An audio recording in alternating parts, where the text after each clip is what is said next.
निर्माण IAS YouTube channel पर आप सभी का मैं आनंद कुमार सिंह हार्दिक स्वागत एवं अभिनंदन करता हूं। आइए आज हम दिल्ली सल्तनत के अंतर्गत एक ऐसे टॉपिक को उठाते हैं जिससे कभी कभार प्रश्न पूछा जाता है। देखिए, एक प्रतिभागी के लिए एक प्रश्न सफलता में अंदर का मार्ग और दूसरा ही प्रश्न सफलता में बाहर का मार्ग दिखाता है।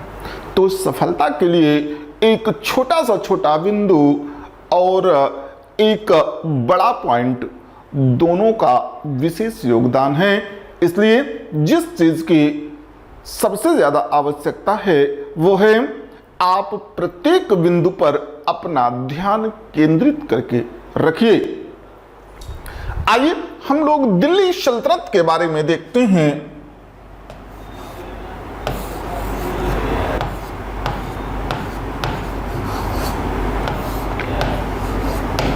दिल्ली सल्तनत के बारे में देखते हैं।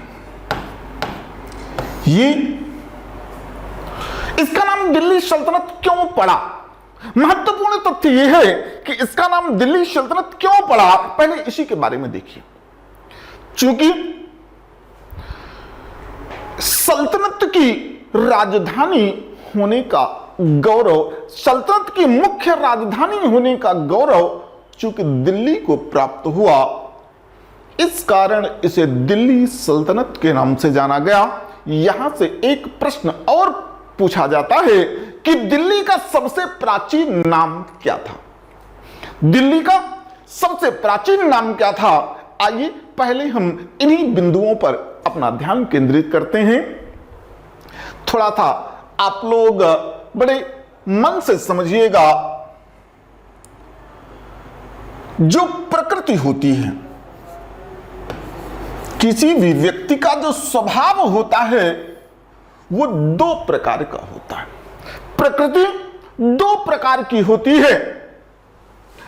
एक प्रकृति वाले व्यक्ति को देवता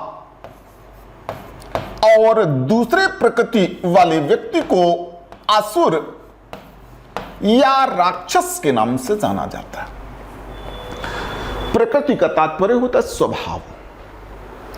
एक व्यक्ति को देवता और दूसरे को राक्षस के नाम से जाना जाता है। ये दो प्रकृतियां हैं जो सृजन का कार्य करते हैं। जैसे आप लोग वो देवता के नाम से जाने जाएंगे क्योंकि आपका जो मूल है वो सृजन है। आप विश्व बंधुत्व की भावना के तहत अगर कार्य करते हैं तो आप देव वर्ण के अंतर्गत आएंगे। लेकिन अगर आप विनाशक शक्ति को केंद्र में करके अपनी बात शुरू करते हैं तो आपको असुर या राक्षस के नाम से जाना जाएगा। देखिए, आपको मालूम होगा कि देवताओं का अब चाहे वो विनाशक शक्ति हो और चाहे क्या कहते हैं सृजनात्मक शक्ति हो, दोनों के अपने शिल्पकार होते हैं। दोनों के अपने क्या होते हैं? शिल्पकार होते हैं। तो देवताओं के जो शिल्पकार हैं, देवताओं के जो शिल्पकार हैं उन्हें विश्वकर्मा के नाम से जाना जाता है। किसके नाम से? विश्वकर्मा के नाम से जाना जाता है। और जो असुरों के शिल्पी हैं उन्हें मय दानव के नाम से जाना जाता है। किसके नाम से? मय दानव के नाम से जाना जाता है। तो चूंकि प्रकृति दो हैं इसलिए ये देव शिल्पी और राक्षस शिल्पी या असुर शिल्पी के नाम से ये जाने गए।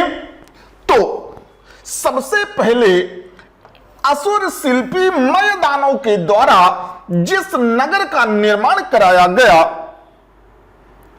उसे मयपुरी के नाम से जाना गया। किसके नाम से? मयपुरी के नाम से जाना गया। असुर शिल्पी या राक्षस शिल्पी मय दानव के द्वारा जिस प्रथम नगर का निर्माण किया गया उसे मैपुरी के नाम से जाना गया। ये जो मैपुरी है, चूंकि इसके शिल्पी जो हैं वो मय दानव हैं, इसलिए यहां पर राक्षस प्रवृत्ति के लोगों का निवास था। यहां पर राक्षस प्रवृत्ति के लोगों का निवास था और इस नगर में अगर कोई भी व्यक्ति प्रवेश कर गया तो उस व्यक्ति के बचकर निकलने की संभावना 0% होती थी। एक बार इस नगर में लोमस ऋषि प्रवेश कर गए। एक बार इस नगर में लोमस ऋषि प्रवेश कर गए। वो जल्दी में थे और उन्होंने ध्यान नहीं दिया, नगर के अंदर प्रवेश कर गए। राक्षस प्रकृति के लोग दौड़ करके उन्होंने लोमस ऋषि को पकड़ लिया। जानते हैं, मांस जो सबसे स्वादिष्ट होता है वो मनुष्य का मांस सबसे स्वादिष्ट होता है। क्यों? क्योंकि मनुष्य के मांस में तमाम प्रकार के टेस्ट होते हैं। कहीं चाट फुल्की का टेस्ट होता है, कहीं टिकिया का, समोसा का आदि, काला जाम का टेस्ट भी निश्चित रूप से होता होगा। चूंकि मैं इस प्रवृत्ति का व्यक्ति नहीं हूं, इसलिए मुझे बहुत ज्यादा अनुभव नहीं है, लेकिन जैसा कि लोग बताते हैं कि मानव का मांस सबसे स्वादिष्ट होता है। मैपुरी के रहने वाले जो राक्षस थे, उन राक्षसों ने दौड़ करके लोमस ऋषि को पकड़ लिया। अब लोमस ऋषि को याद आया कि मैं तो असुर नगरी में प्रवेश कर गया, अब बचने की संभावना बिल्कुल नहीं है। ऐसी स्थिति में लोमस ऋषि ने कहा, रुक जाओ, मुझे प्यास लगी है। और उन्होंने अपने कमंडल से जल निकाला। उन्होंने अपने कमंडल से जल निकाला और कमंडल से जल निकाल करके उन्होंने दाहिने हाथ में जल लेकर के श्राप दिया कि यहां की प्रत्येक चीज खंड खंड हो जाए। अब ऋषि के श्राप से ये मैपुरी की प्रत्येक चीज खंड खंड हो गई और यह स्थान खांडव प्रदेश के नाम से जाना गया। यह स्थान खांडव प्रदेश के नाम से जाना गया। ठीक है, अब देखिए, जब कौरवों और पांडवों का बंटवारा हुआ, जब कौरवों और पांडवों का बंटवारा हुआ, तो आप जानते हैं कि जब सबल और निर्बल के बीच बंटवारा होता है तो उत्तम चीजें सबल लेता है और जो टूटी फूटी खराब चीजें होती हैं वो निर्बल व्यक्ति को दी जाती हैं। इसलिए यही खांडव प्रदेश पांडवों के हिस्से में आया।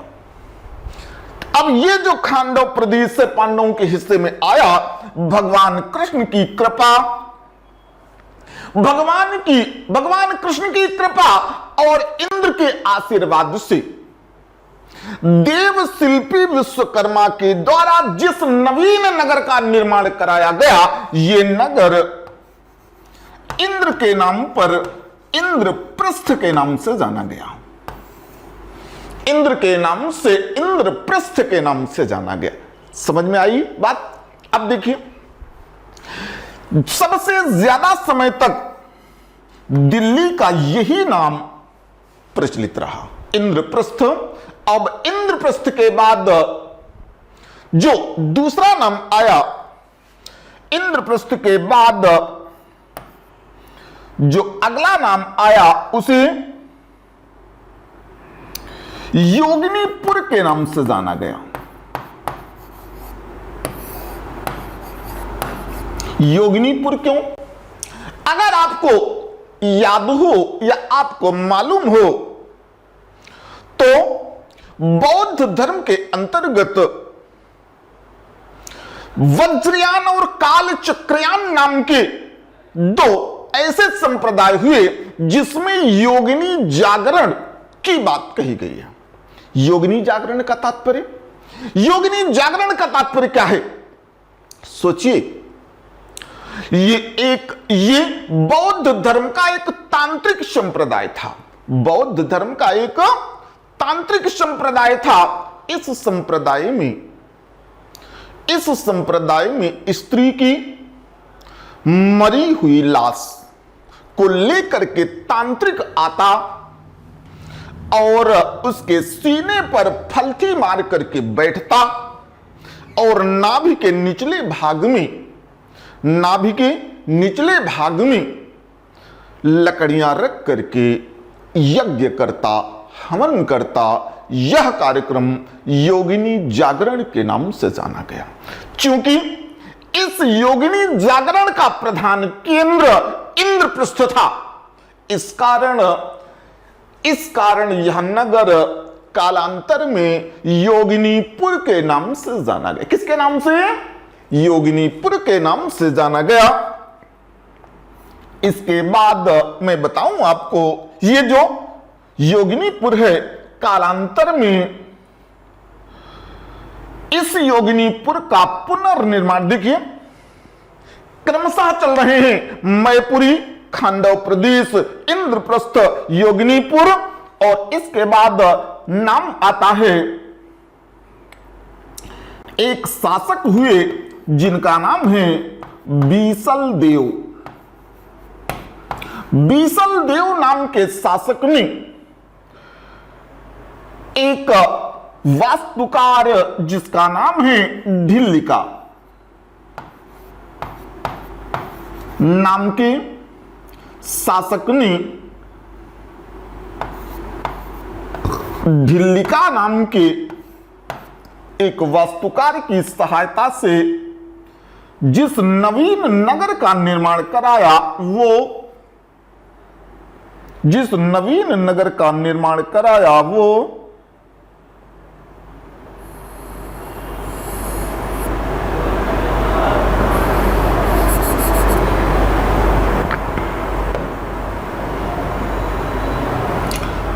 नगर दिल्ली के नाम से जानी गई। देखिए, योगिनीपुर के बाद जो नगर क्या कहते हैं प्रचलन में आया, वो ढिल्ली के नाम से जाना गया। और ये जो ढिल्ली है, यहां पर ये जो ढिल्ली है, यहां पर एक समय में एक प्रजाति होती है जिसे गिलहरी के नाम से जाना जाता है। एक समय में यहां पर गिलहरी की संख्या काफी अधिक हो गई। इस कारण ढिल्ली के बाद इस नगर को गिल्ली के नाम से जाना गया। और इसके बाद यह नगर पुनः बिगड़कर दिल्ली कहलाया। ठीक है, तो एक प्रश्न जो मूलतः पूछा जाता है कि दिल्ली का सबसे प्राचीन नाम क्या था, तो मैंने आपको बताया दिल्ली का सबसे प्राचीन नाम था क्या? मैपुरी, इसके बाद खांडव प्रदेश, फिर इंद्रप्रस्थ, इसके बाद योगिनीपुर, फिर ढिल्ली, गिल्ली, और तब इसके बाद दिल्ली। तो बात जब दिल्ली सल्तनत की आती है, तो पहले यह देखना जरूरी होता है कि दिल्ली का सबसे प्राचीन नाम क्या था। सिविल और शिक्षक भर्ती दोनों में इससे संबंधित प्रश्न पूछे जाते हैं, इसलिए हमने एक सामान्य सा परिचय इसके बारे में आपको दिया। आइए आगे बढ़ते हैं दिल्ली सल्तनत के विषय में। देखिए, जब बात दिल्ली सल्तनत की हो तो दिल्ली सल्तनत के मूलतः दो भाग हैं। दिल्ली सल्तनत के मूलतः दो भाग हैं। एक को दिल्ली सल्तनत के अंतर्गत मूलतः जो वंश हैं वो 5 हैं। पहले का नाम है गुलाम वंश। दूसरे का नाम है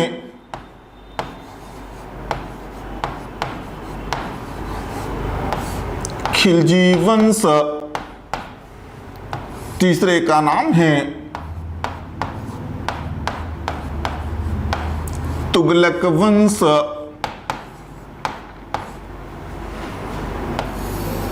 चौथे का नाम है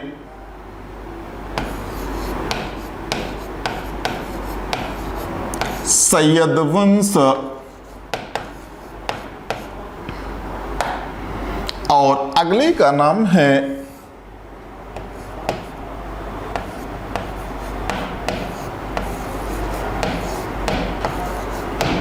लोदी वंश।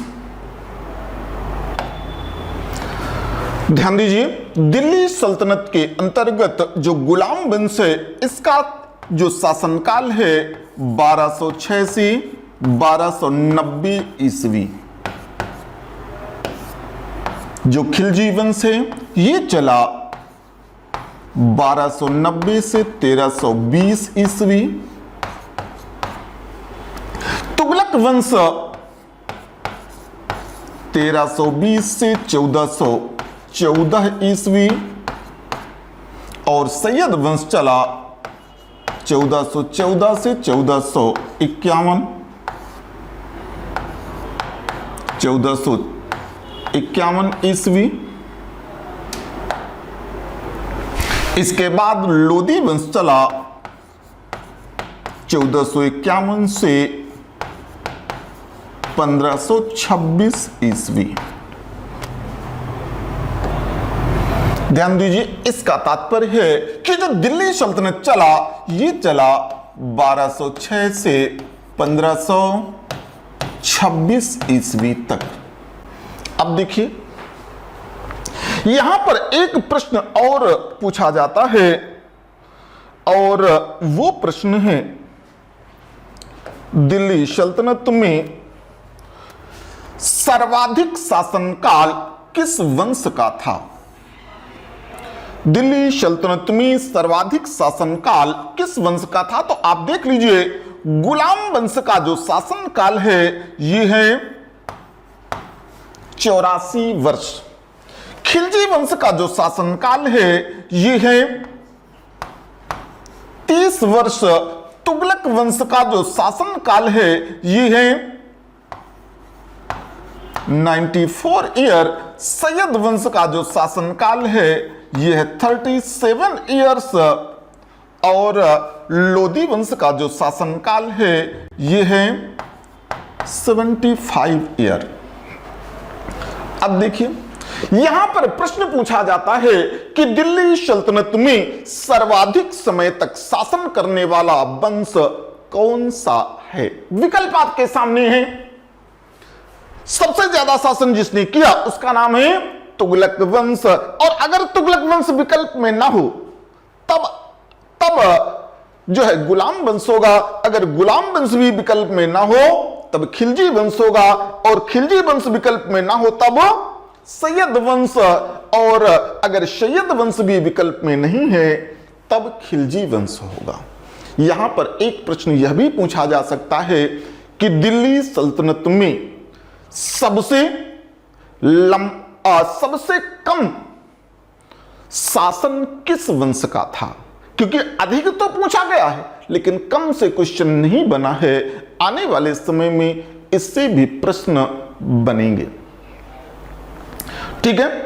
दूसरा एक चीज आप और देखिए जो बहुत महत्वपूर्ण है। ये जो गुलाम वंश है, गुलाम वंश को मामलूक वंश के नाम से भी जाना जाता है।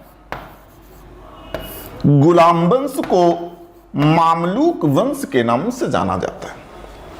एक बार यहां से भी क्वेश्चन पुटअप हुआ है। अब मामलूक वंश का अर्थ क्या हुआ। स्वतंत्र माता पिता की गुलाम संतान को मामलूक कहा जाता है। चूंकि इस वंश का संस्थापक गुलाम वंश का शासक था, अर्थात अपने पूर्व के शासक मोहम्मद गोरी का गुलाम था। और इस कारण इसे गुलाम वंश के नाम से जाना गया। और मामलूक का अर्थ ही होता है स्वतंत्र माता पिता की गुलाम संतान। तो गुलाम वंश का दूसरा नाम है मामलूक वंश। दूसरा देखिए, इस वंश का नाम खिलजी वंश क्यों पड़ा? बड़ा महत्वपूर्ण तथ्य है। कुछ विद्वान बताते हैं कि इसका नाम खिलजी वंश क्यों पड़ा। अलग अलग विद्वान अलग अलग बातें करते हैं, ठीक है। लेकिन जो इसका सबसे प्रामाणिक तथ्य है वो है अफगानिस्तान में कासहद नदी के तट पर खिलजी नाम का एक गांव था। अफगानिस्तान में कासहद नदी के तट पर खिलजी नाम का एक गांव था और इस गांव की मूल निवासियों ने विश्व के हर क्षेत्र में ये लोग गए, परंतु इन्होंने अपने मूल जन्म स्थान अर्थात मूल गांव का नाम अपने नाम के साथ जोड़ा। इस कारण ये खिलजी कहलाए, ठीक है। यहां पर इसके बाद अगला देखिए, इनका नाम तुगलक क्यों पड़ा? तुगलक वंश के संस्थापक का नाम है गाजी मलिक, जो बाद में गयासुद्दीन तुगलक के नाम से जाना गया। तुगलक का अर्थ क्या होता है? अरे भाई, तुगलक शब्द तुर्की भाषा का शब्द है। तुगलक शब्द तुर्की भाषा का शब्द है और तुर्की भाषा का शब्द है और तुर्की भाषा में तुतलाने को तुगलक के नाम से जाना जाता। अगर कोई व्यक्ति तुतला तुतला करके बोलता हो तो उसे तुगलक के नाम से जाना जाता है। क्योंकि गाजी मलिक तुतला तुतला करके बोलता था, इस कारण वह तुगलक कहलाया और यह वंश तुगलक वंश के नाम से जाना गया। अगला है सैयद वंश। सैयद वंश का तात्पर्य कि वह वंश, सैयद वंश का तात्पर्य वह वंश जो विदेश से भारत अर्थात जो शासक वर्ग से संबद्ध थे, शासक वर्ग से संबद्ध थे, ये लोग सैयद वंश के नाम से जानेंगे। इसके बाद अगला जो वंश है लोदी वंश। लोदी व्यापारियों के एक समूह का नाम है। लोदी व्यापारियों के एक समूह का नाम है। तो जब इस व्यापारिक वर्ग ने शासन सत्ता स्थापित की तो ये लोदी वंश के नाम से जाने गए। किसके नाम से? लोदी वंश के नाम से जाने गए। महत्वपूर्ण तथ्य यह है कि यहीं से एक प्रश्न यह भी पूछा जाता है कि किस ऐसा कौन सा वंश था जिसने व्यापारियों के हित में सर्वाधिक महत्वपूर्ण कदम उठाए। चूंकि इस समूह का नाम ही लोदी है और ये लोग मूलतः व्यापारिक वर्ग से थे, अफगान मूल के हैं, अफगान मूल के हैं और दूसरा व्यापारी हैं। इस कारण लोदी शासकों ने व्यापारियों के हित में सर्वाधिक प्रयास किया और इस कारण यह लोदी के नाम से जाने गए। इस कारण यह लोदी के नाम से जाने गए। तो महत्वपूर्ण तथ्य यही है। अब इनके बारे में हम लोग कुछ और महत्वपूर्ण चीजें देखते हैं। देखिए,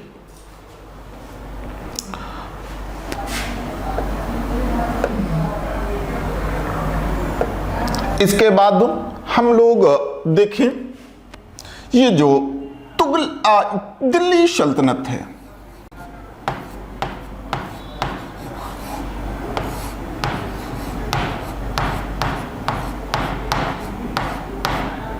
दिल्ली सल्तनत में जैसा कि मैंने बताया कुल 5 वंश हैं। पहले का नाम है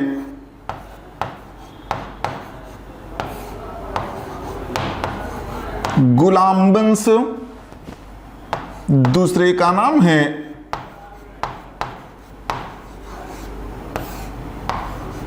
खिलजी वंश,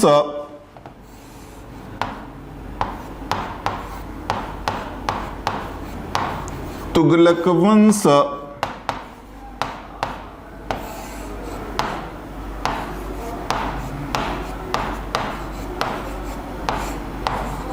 सैयद वंश, और अगला है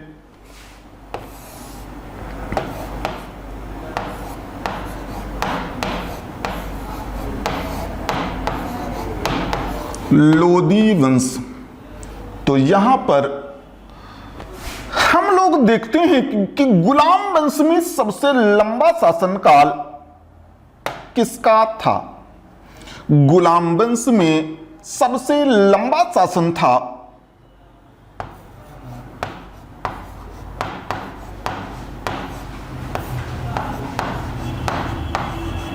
सबसे लंबा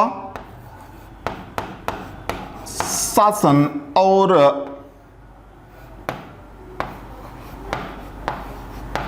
सबसे कम शासन, ये दो प्रकार के प्रश्न आने वाले समय में निश्चित रूप से पूछे जाएंगे। तो गुलाम वंश में सबसे लंबा शासनकाल था जिसका नाम है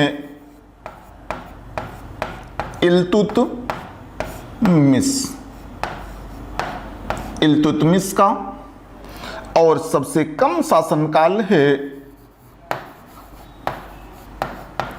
कयूमर्स का। खिलजी के अंतर्गत देखिए सबसे लंबा शासन है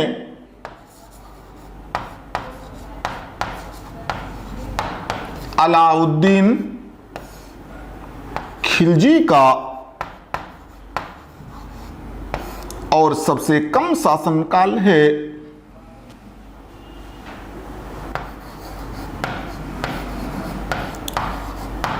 शिहाबुद्दीन उमर का। तुगलक वंश में सबसे लंबा शासनकाल है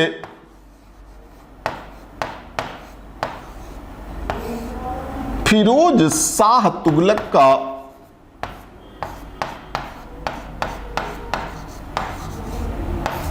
और सबसे कम शासनकाल है हुमायूं का। सैयद वंश में सबसे लंबा शासन है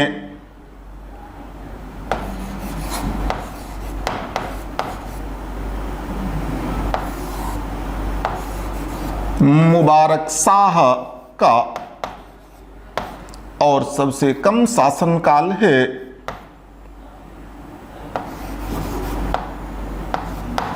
अला उद्दीन आलम शाह का। अलाउद्दीन आलम शाह का। इसके बाद देखिए लोदी वंश में सबसे लंबा शासनकाल है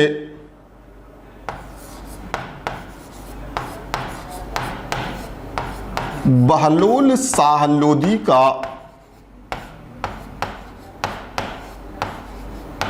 बहलोल शाह लोदी का, और सबसे छोटा शासनकाल है इब्राहिम शाह लोदी का।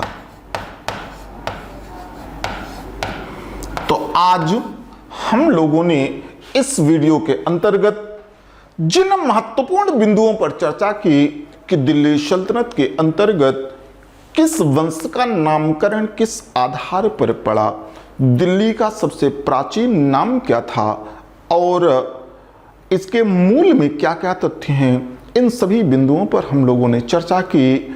इसके बाद अगले वीडियो में हम इसके बारे में और विस्तार से चर्चा करेंगे।